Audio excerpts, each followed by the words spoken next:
হাদিসের মধ্যে আসছে কোন ব্যক্তি যদি 10 বার সূরা ইখলাস পড়ে আল্লাহ তাআলা জান্নাতের মধ্যে তার নামে একটা বাড়ি বানায়া দেয়, একটা বাড়ি লিখে দেয়।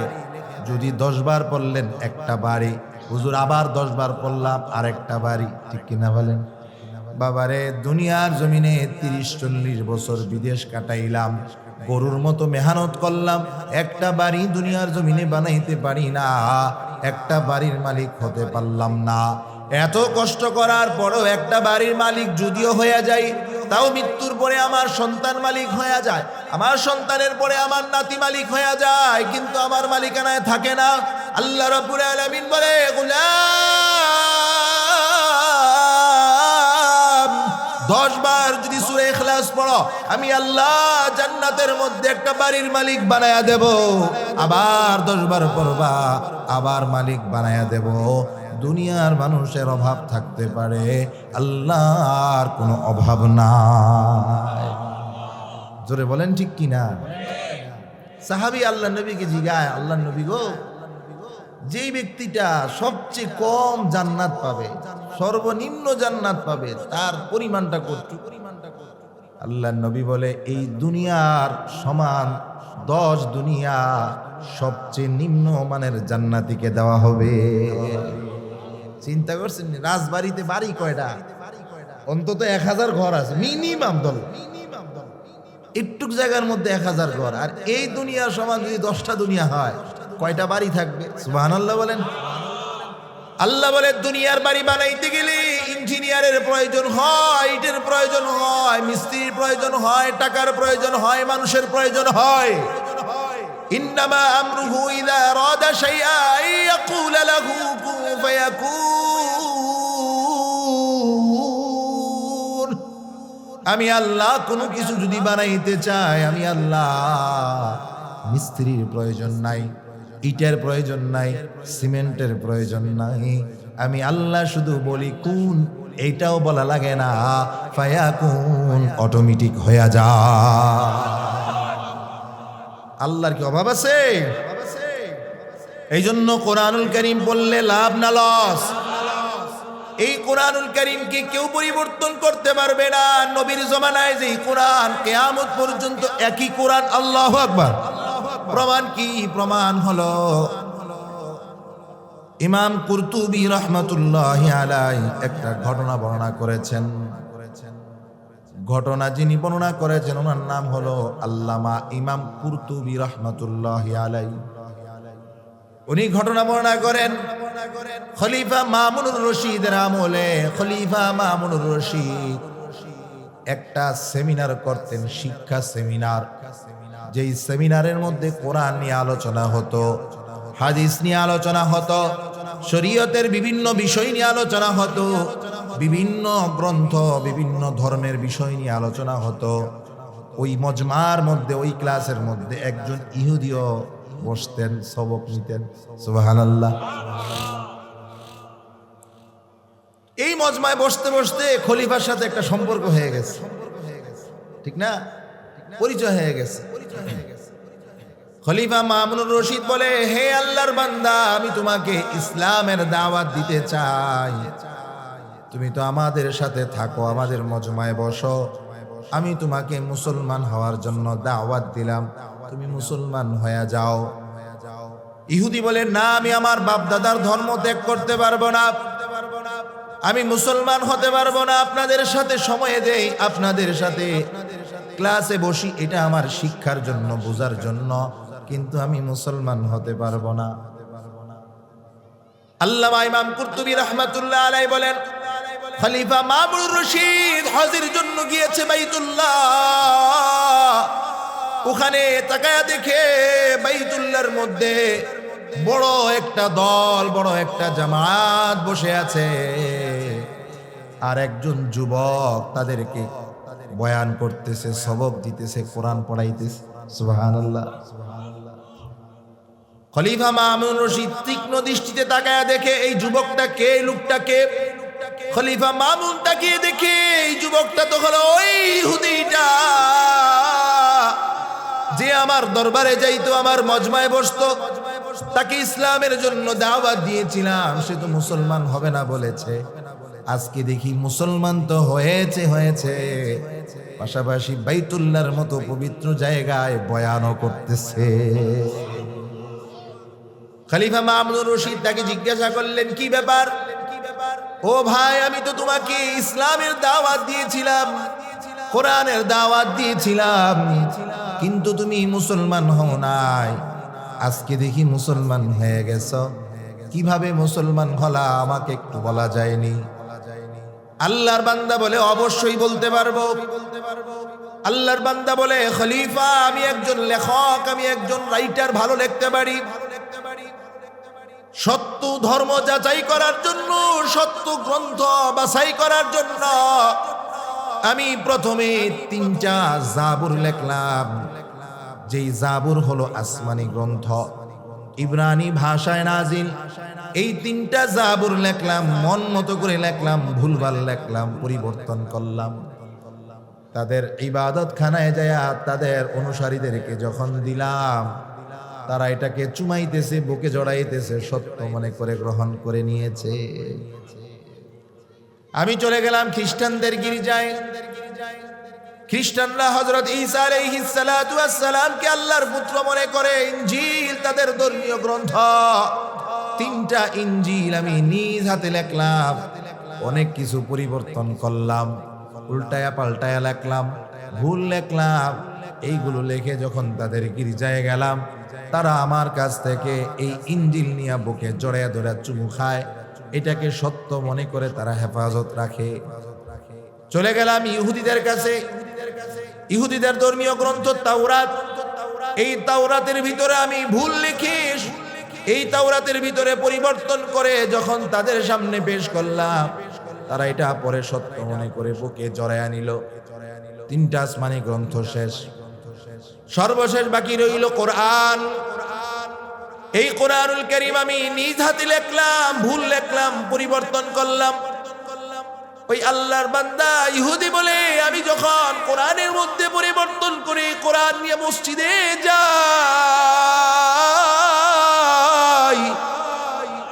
মসজিদের ইমাম সাহেবের হাতে দেই।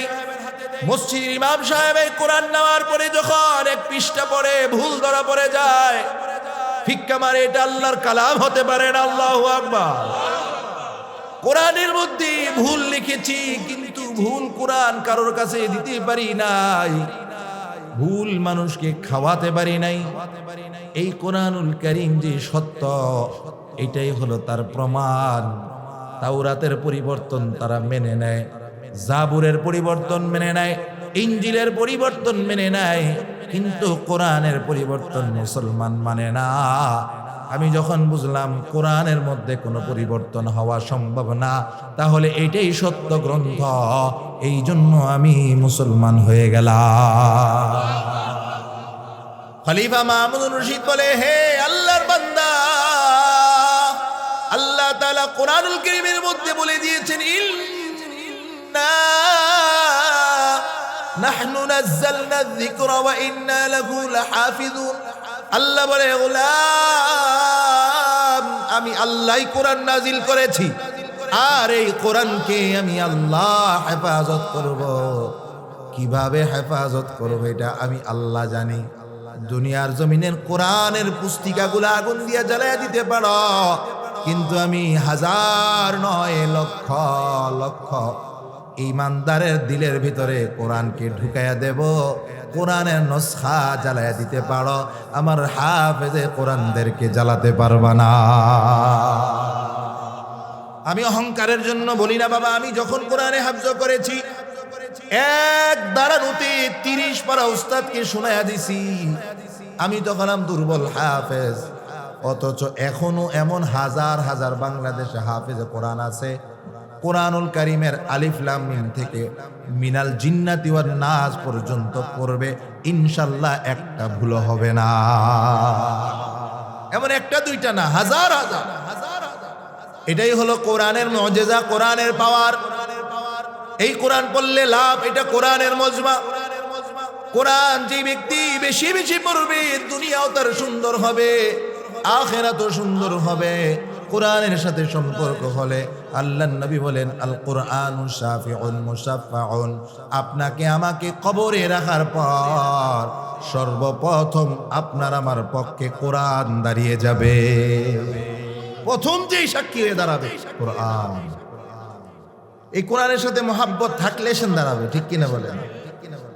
আমাদের বর্তমানে কোরআন তো আমরা ভুলেই গেছি, কোরআন তো পড়ি না।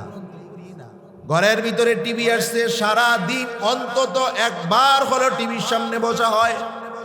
সত্য না মিথ্যা বলেন? 11টায় অফিস শেষ করে দোকান বন্ধ করে বাসা আসছে 12টায়, একটা নজর হইলো টিভিটা চালু করতে, দেখি কি দিছে খবরটা। সারা দিন কাজের ব্যস্ততা হইল, রাত্র হয়ে যাওয়ার এবার মোবাইলটা একবার হইলো ধরতে হয়, ঠিক কিনা? নাইলে থাকা যায় না, এমন নেশা হইছে এটা যে টিপ দিতেই হইব, কি আছে দেখি, টিভিটা দেখতেই হবে, ঠিক না বেঠি? এ মুসলমান ইমানদার, প্রতিদিন একবার হলেও টিভিটা দেখো, কোরআনটা একবার দেখো না। মোবাইলটা প্রতিদিন 1000 বার টিপো, 1000 বার দেখো। আল্লাহর কোরআনটা প্রতিদিন কয়বার হাতে নিলা, কয়টা চুমা খাইলা, কয়টা আয়াত পড়লা, কয়টা সূরা পড়লা। আমরা তো বলি আমরা মুসলমান, কোরআনকে মুহাব্বত করি, ভালোবাসি। কিভাবে মুহাব্বত করি? মসজিদে আইসা বলে হুজুর এই পুরাতন কোরআন শরীফটা অনেকদিন ঘরে পড়ে আছে, ধুলাবালি পড়ে, এটা মসজিদে রাইখা দেন। নতুন টিভিটা ঘরে জায়গা হয়, নতুন টিভিটা ঘরে সুন্দর করে সাজায়, কিন্তু কোরআনটা থাকার একটা জায়গা হয় না, ঠিক কিনা বলেন? অথচ আগেরকার জামানার মহিলারা পর্যন্ত কোরআনকে কেমন ভালোবাসতেন। একজন বড় মুহাদ্দিস ছিলেন হযরত আব্দুল্লাহ ইবনে মুবারক রাহমাতুল্লাহি আলাইহি। উনি একবার হজের সফর শেষ করে রওনা করেছে, হজ করে বাড়ির দিকে রওনা করেছে। এমন সময় দেখে একটা উপত্যকায় একজন মহিলা চাদর পেঁচাইয়া গহীন অন্ধকারের ভিতরে বসে আছে, দুনিয়ার কোনো মানুষ তাকে দেখে নাই। আব্দুল্লাহ ইবনে মুবারক রাহমাতুল্লাহি আলাইহি চিন্তা করলেন নিশ্চয়ই মহিলাটা পর্দা করে আছে, মুসলমান হবে, কারণ মুসলমান মহিলাদের কাজ হলো পর্দা করা, ঠিক কিনা? আর মুসলমান মহিলাদের কাজ হলো বোরকা পরা। বড় আফসোস হয় এখনকার বোরকাগুলো এমন হয়ে গেছে, দোকানের নাম হলো বোরকা ফ্যাশন, তার মানে বোরকা নাই, বোরকা ফ্যাশনের জন্য। আবার দুই সাইডে 2টা তাবিজ লাগায়া দেয়, এই 2টা ফিতা লাগায়া দেয়, ফিতাগুলা পিছনে টাইট করে বানবা, তোমার বডিটা ভালো দেখা যাবে। নাউজুবিল্লাহ বলেন। কালা কুৎসি মহিলা, যারা দেখলে কেউ বিয়ে করবে না, এমন ডিজাইনের বোরকা লাগায় রাস্তায় চলে। যুবকেরা দেখে আহারে কত সুন্দর না। বোরকা কি এই জন্য আল্লাহ দিয়েছে নাকি বলেন? এখন আর বোরকা নাই, বোরকা ফ্যাশন হয়ে গেছে। মুসলমান সন্তানদের কাজ হলো বোরকা পড়া, ইহুদি খ্রিস্টানদের কাজ হলো খোলামেলা চলা। মুসলমানের সন্তান খোলামেলা চলতে পারে না, মুসলমানের সন্তান বেপরদায় চলতে পারে না। মুসলমানের মেয়েরা গেঞ্জি পরে উন্না ছাড়া উলঙ্গ হয়ে রাস্তায় বের হতে পারে না। এটা কোনো মুসলমানের কাজ না, এটা হলো নামদারি মুসলমানের কাজ, ঠিক কিনা? ওই আল্লাহর বান্দি পর্দা করে চিপা দিয়ে বসে আছে আব্দুল্লাহ ইবনে মুবারক রাহমাতুল্লাহি আলাইহি। উনি আল্লাহ তাআলার অনেক বড় একজন বুজুর্গ ছিলেন, অনেক বড় আলেম মুহাদ্দিস ছিলেন আব্দুল্লাহ ইবনে মুবারক রাহমাতুল্লাহি আলাইহি। ওই মহিলাকে দেখে বুঝে গেলেন উনি একজন মহিলা পর্দানিশীন, আল্লাহ তাআলার খাস বান্দি হবেন। হযরত আব্দুল্লাহ ইবনে মুবারক ওনাকে সালাম দিলেন, আসসালামু আলাইকুম ওয়া রাহমাতুল্লাহ। ওনাকে যখন সালাম দিলেন মহিলা, উনি সালামের জবাব নেন, সালামুন কাওলাম মির রাব্বির রহিম।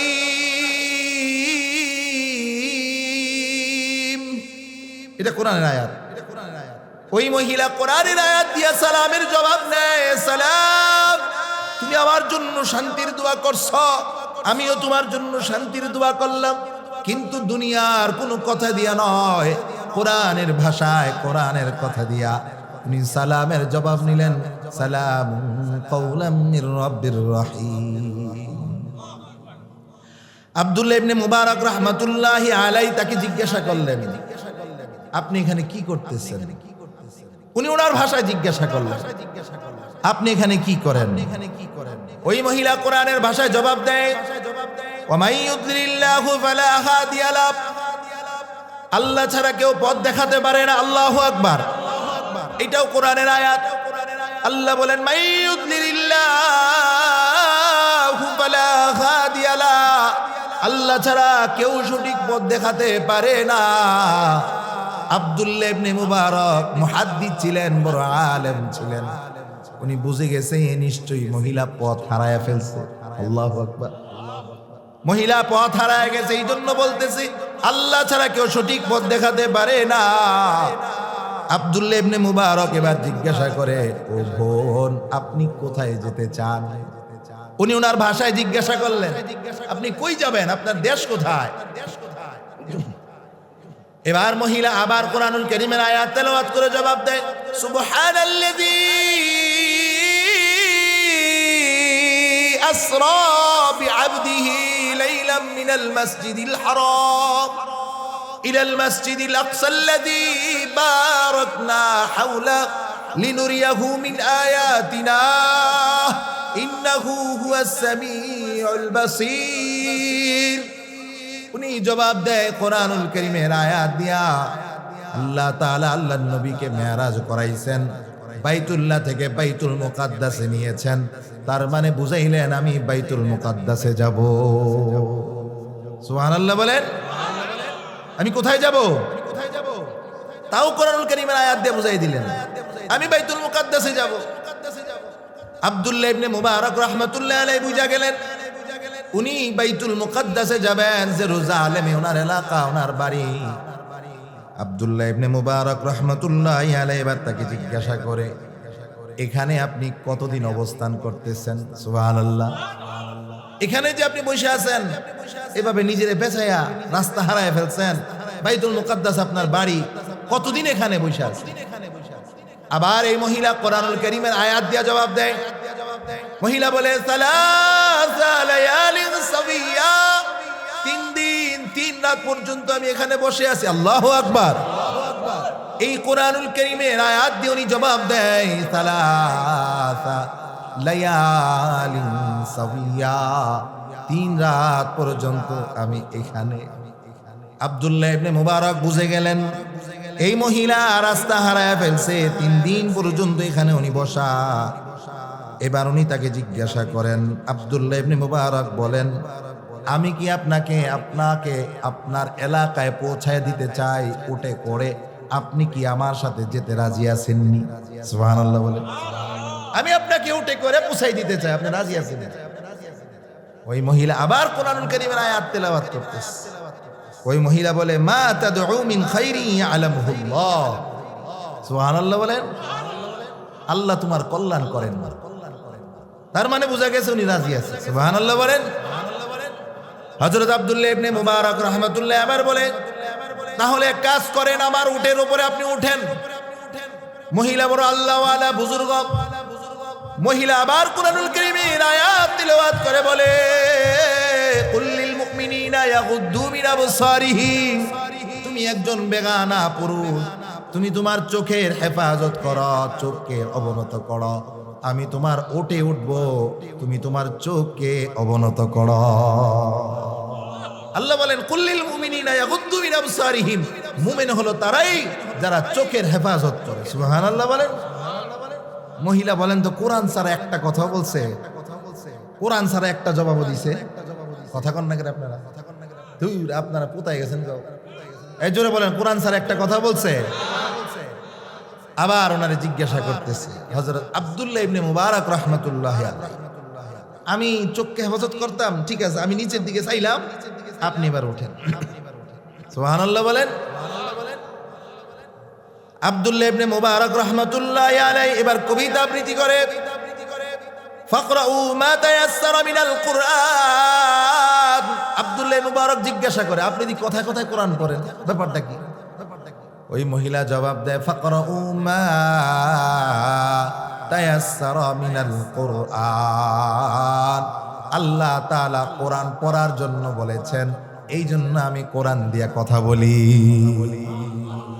এটাও কোরআনের আয়াত, ফাকরাউ মা তায়াসসারা মিনাল কুরআন। আল্লাহ কোরআন পড়তে বলছে, এই জন্য আমি কোরআন পড়তেছি সুবহানাল্লাহ বলেন।